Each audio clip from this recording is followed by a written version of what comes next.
안녕하십니까. 철도교통안전관리자 과정 중에 그 교통법규에 대해서 여러분하고 같이 알아볼 강사 조성근이라고 합니다.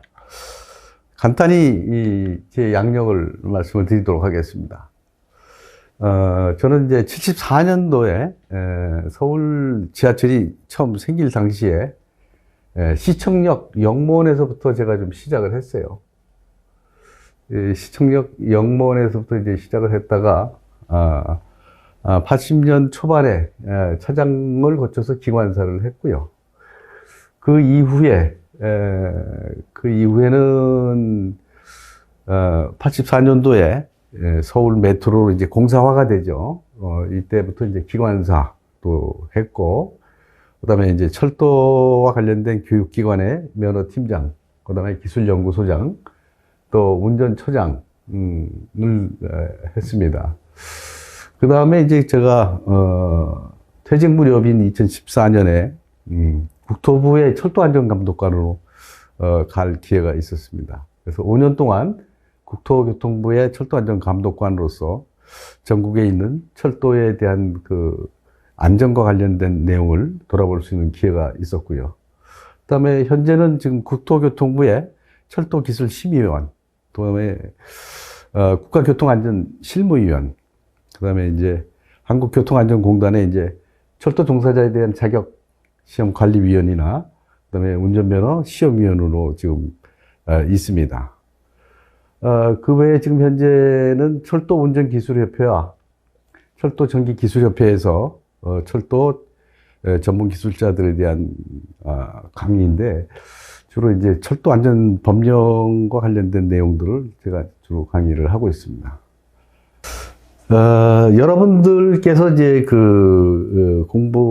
이번 그 차시에 공부해야 될 내용들은 교통안전법에 대한 내용인데요. 교통안전법은 전체적으로는 이제 교통과 관련된 그 교통수단인, 우리가 이제 도로교통에 있는 자동차나 철도에 있는 철도 차량이나, 그 다음에 일반 선박, 그 다음에 항공기를 총망라한 안전에 관련한 법이기는 하지만, 이 교통안전법의 주된 내용은 자동차와 관련된 내용이 좀 많이 구성되어 있다, 이렇게 보시면 되겠고요. 총 목차 구성을 먼저 보시게 되면은, 목차 구성에서는 우선 총칙이 우선 들어있고요. 1장에 총 7개 장으로 되어 있는데, 주로 이제 마지막 2개의 장은 보칙과 벌칙으로 이렇게 구성이 되어 있습니다. 어느 법령에도 기본적으로 제일 먼저 총칙이 등장하고, 마지막에 보칙과 벌칙이 등장하고, 이 법령의 핵심은 이 가운데에 구성되어 있는 여기에 이제 대부분 내용들이 담겨져 있게 되겠죠. 교통안전법에 대한 내용을, 핵심 내용을 이제 봅시다. 보면은, 우선 교통안전정책에 대한 심의기구에 대한 내용들이 담겨져 있고요. 3장에 가게 되면은, 이 정책안전에 대한 심의까지 다 통과를 해서 국가교통을 어떻게 안전하게 운영을 할 수 있을까 하는 기본 계획을 구성합니다. 나중에 말씀드리겠습니다만 5년 단위로 국가교통에 대한 안전 기본 계획을 꾸린다, 이렇게 이해하시면 될 것 같습니다. 그 다음에 이제 본격적으로 교통안전과 관련된 중요한 내용들이나 거기에 대한 세부 내용들이 4장과 5장에서 다뤄지게 돼요. 4장에서는 기본 시책, 이거에 대한 세부적인 시책은 5장에서 다루고, 내용상으로도 전체가 5장에 많이 치중되어 있다, 이렇게 보시고 총 목차가 이렇게 구성되어 있다는 걸 이해를 하시고 시작을 하도록 하겠습니다.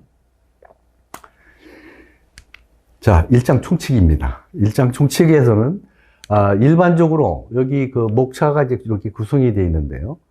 이제 맨 왼쪽이 교통안전법. 여러분들이 이제 보시기 쉽게 제가 이제 시행령은 대통령령인데, 대통령령은 이렇게 제가 이제 파란색으로 교환에다가 적시를 해놨습니다. 시행 규칙은 물론 총칙 내에, 일장 총칙 내에는 내용이 없습니다만은 시행 규칙과 관련된 색은 이게 빨간색으로 나와 있으면 시행 규칙이구나, 이렇게 이해를 하시면 좋을 것 같습니다. 해서 우선 목차가 어떻게 구성되어 있는지를 한번 보게 되면은 교통안전법 1조가 보통 목적입니다. 이 법의 목적이 주로 이제 1조에 담겨져 있게 되죠. 그래서 나중에 같이 여러분들하고 하게 될 철도산업법, 그러니까 철도산업발전 기본법을 줄여가지고 철도산업법이라고 이제 얘기를 합니다. 철도산업발전 기본법이나 철도안전법에도 다 1조는 목적으로 되어 있다, 이렇게 보시면 되겠고요. 그 다음에 이제 주로 2조나 3조에 이 법령에서 다루는 용어에 대한 내용들이 해설이 들어가 있습니다. 어떻게 정의가 되어 있고 이 용어는 어떻게 쓰인다 라는 것들이 이제 들어가 있습니다. 보완하기 위해서 시행령에도 정의와 관련해서 몇 개를 추가로 해서 집어넣는 것도 있다, 이렇게 알아두시면 되겠고요. 다음 3조에서부터 지금 8조까지 쭉 이렇게 보시게 되면 다 뒤에 의무 이렇게 다 돼 있죠. 이 의무는 국가가 어떻게 해야 될지, 그 다음에 교통시설 설치 관리자, 말하자면 교통시설을 설치한 사람들에 대한 의무, 그 다음에 교통수단 제조사업자, 말하자면 바꿔 얘기하면 차량 제작사, 현대, 기아, 이런 차량 제작사의 의무가 되게 되는 거죠. 교통수단이라는 것은 일반 자동차뿐만 아니라 철도도 포함되고 항공기도 포함되고 다 포함되는 겁니다, 일단은. 그래서 교통수단이라고 하면은 교통수단은 탈 것이다, 이렇게 보시면 되고요. 거기에 이제 제조하는 제조사업자, 제작자에 대한 의무조항이 5조에 남아 있고, 6조는 이 교통수단을 앞으로 이제 운영을 하는 거예요. 버스업자, 택시업자, 화물차업자, 이런 분들이 교통수단 운영자가 되게 되겠죠. 그분들의 이제 의무가 이제 6조에 나와 있고, 그 다음에 이제 직접 차량을 운전하는 사람들, 차량 운전자 등, 차량 운전자는 여기에는 철도의 기관사도 있겠고, 항공기 파일럿도 있겠고, 선박의 항해사도 다 이 안에 포함이 되는 겁니다. 그분들의 의무가 이제 7조에 나와 있고, 그와 더불어 마지막 8조에는 보행자들이 횡단보도가 아닌 곳을 건너간다든가 이러면 안 된다 등등의 교통의 좀 나름 그 보행자로서의 지켜야 될 의무가 8조에 나와 있습니다. 그 다음에 기타 이제 9조, 10조, 11조 같은 경우에는 일반적으로 이제 관련된 재정과 이런 조치를 어떻게 할 것인지, 그 다음에 관련된 내용에 대해서 국회에 보고하는 의무, 이런 내용, 그 다음에 다른 법령하고의 관계를 어떻게 할 것인지를 주로 이제 설정을 해놨고요.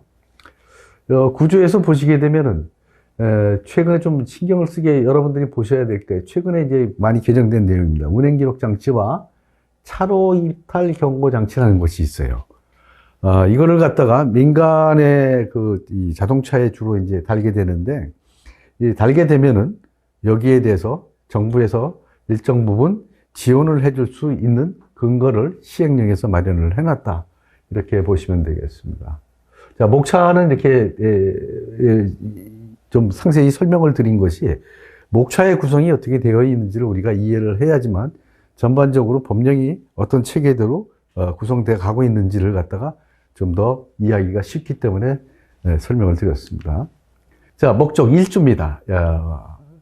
이 교통안전법의 목적은 우선 보시게 되면은 국가와 지방자치단체, 그러니까 정부 등이라고 해요. 국가와 지자체, 여기에는 광역지자체도 있고 기본지자체도 있어요.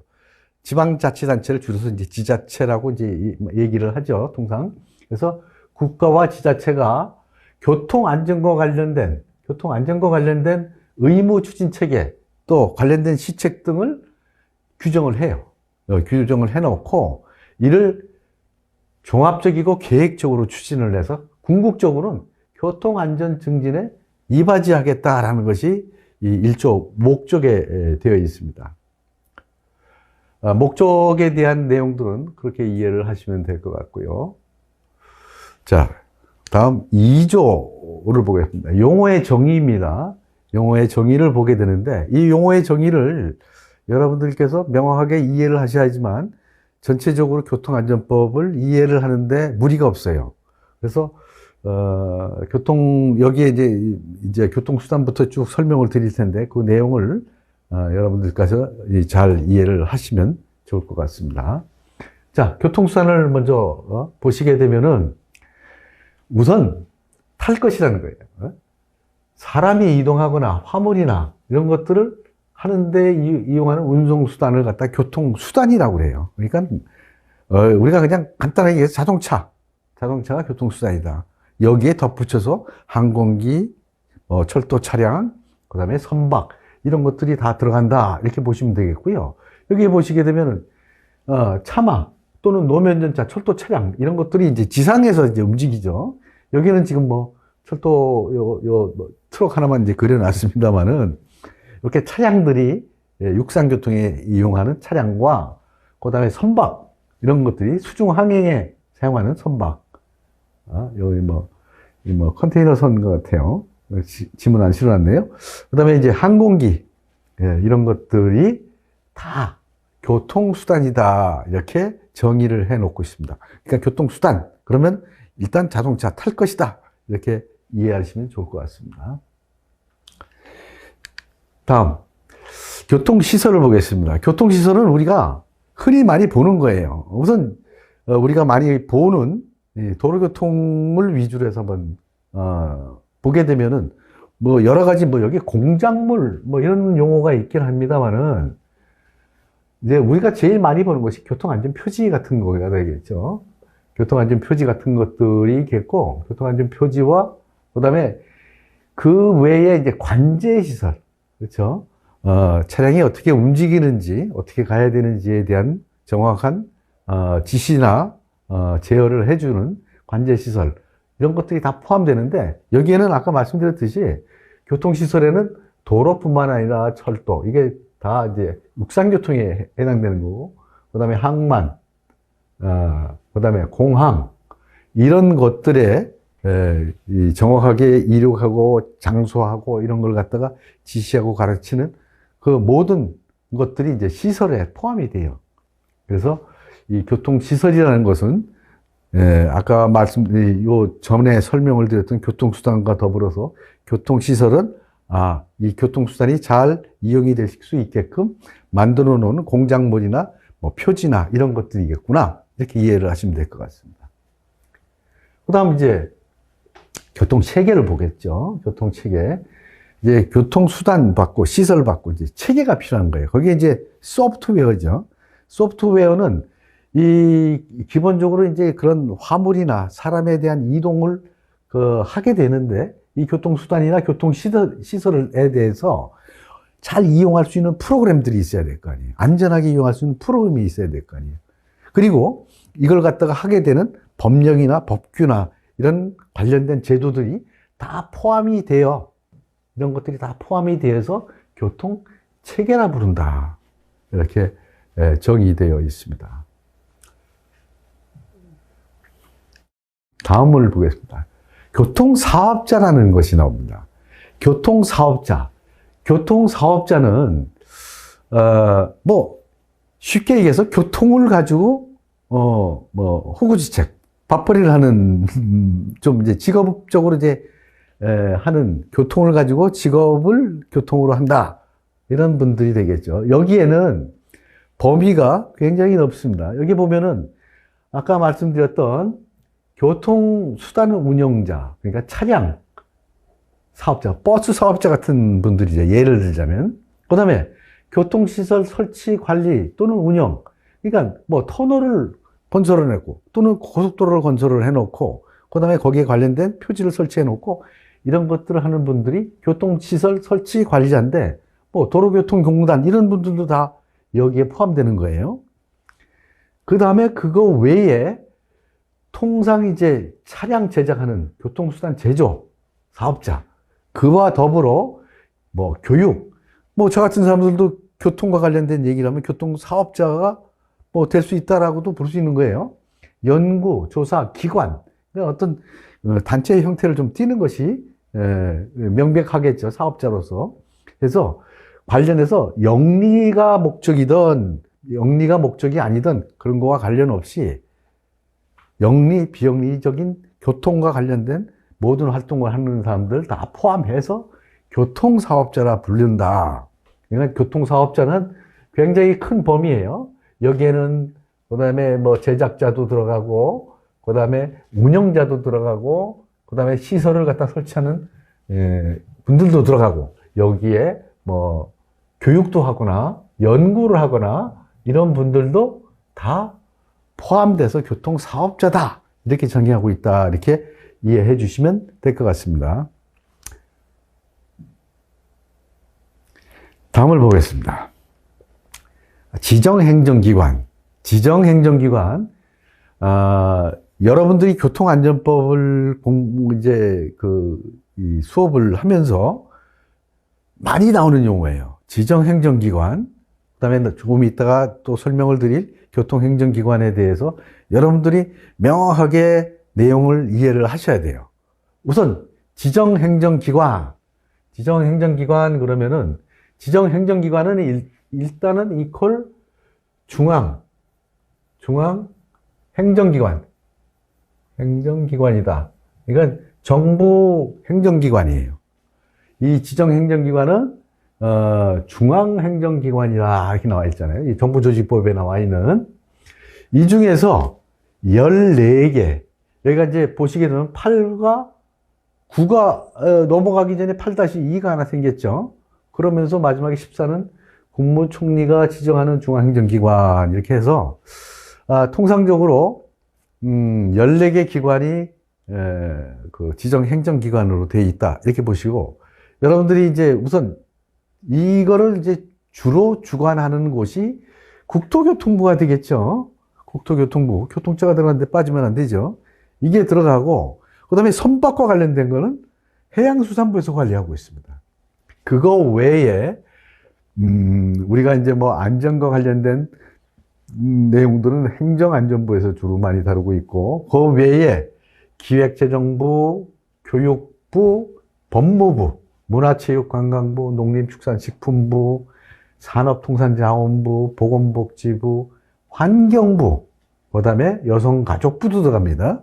경찰청 등 14개 기관이, 중앙기관이 지정행정기관으로 되어 있다. 요거 분명하게 이해를 해 주셔야 돼요.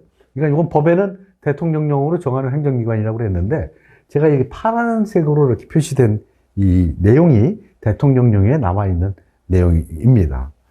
이렇게 해서 14개 기관이, 14개 이 중앙행정기관이 지정행정기관으로 되어 있다. 이걸 명확하게 좀 이해를 해 주시고요.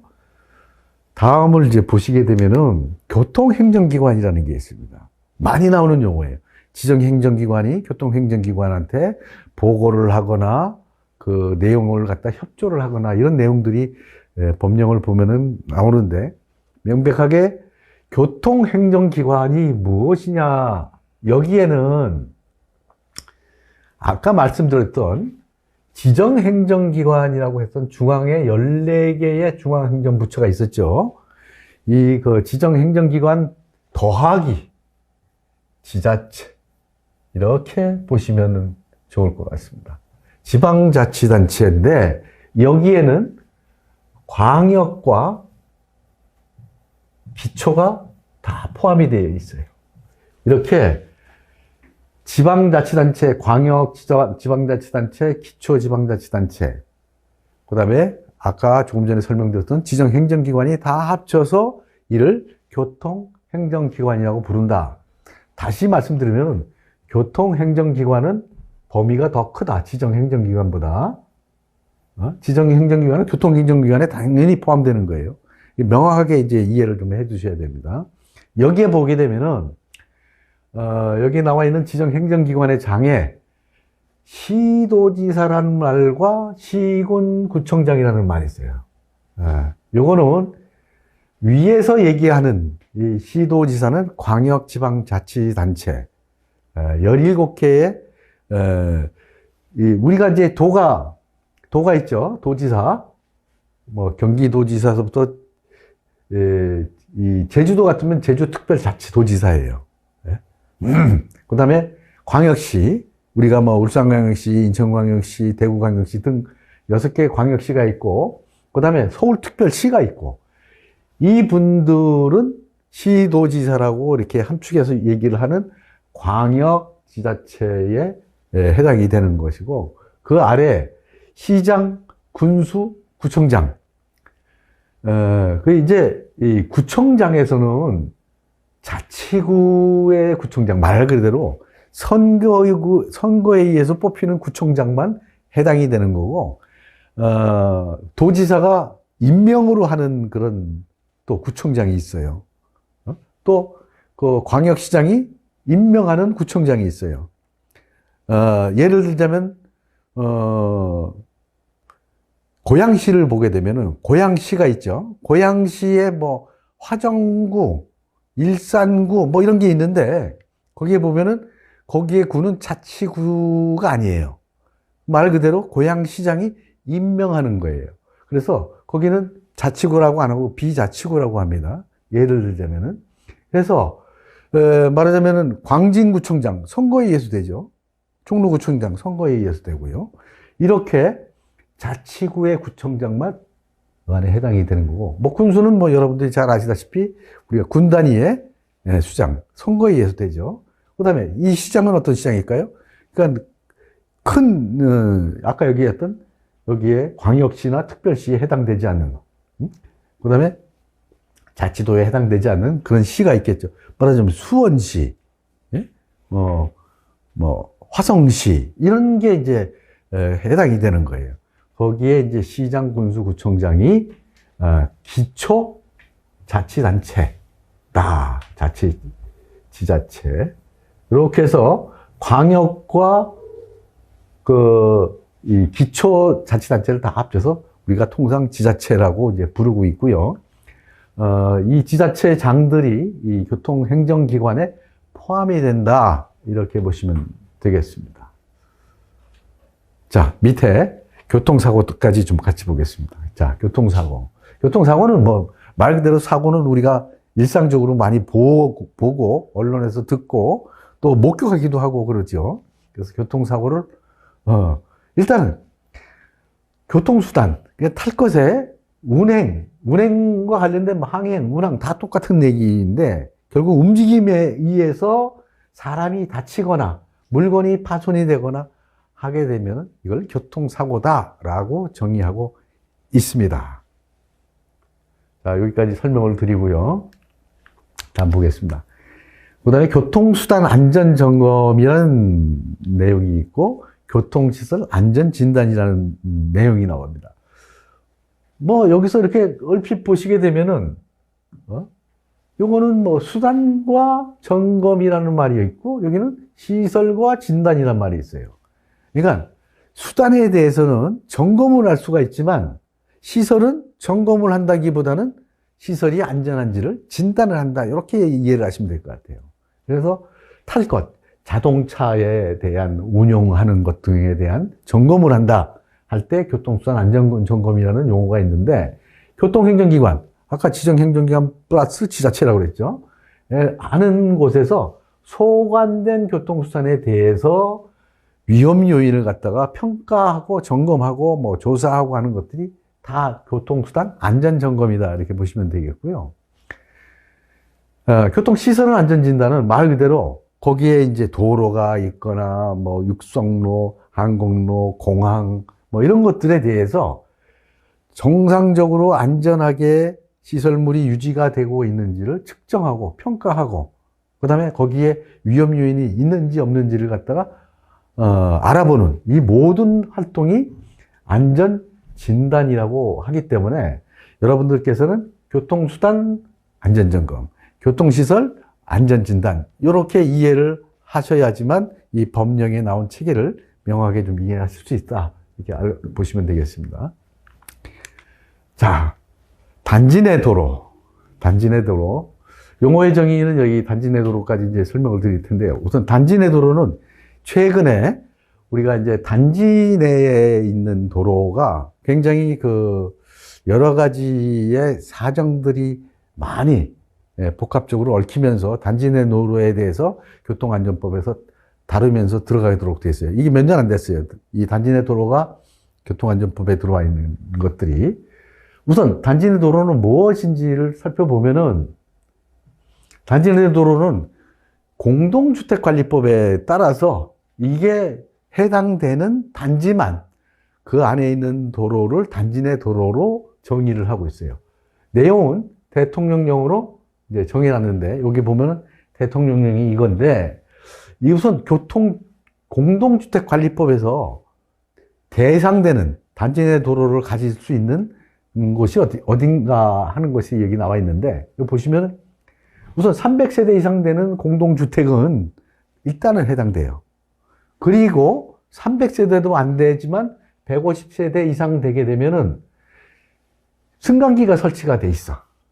보통 이제 그러면 5층 이상 없겠죠. 이런 공동주택.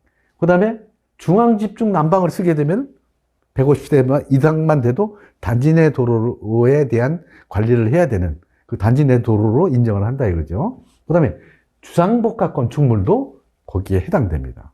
그러니까 여러분들이 기억을 하셔야 될 건 300세대 공동주택은 무조건 들어가되 150세대 이상의 뭐 승강기가 있거나 중앙 난방을 쓰거나 주상복합이거나 하는 게 다 대상이고 그 중에서 단지 내 도로라고 불러주는 것들은 세 가지.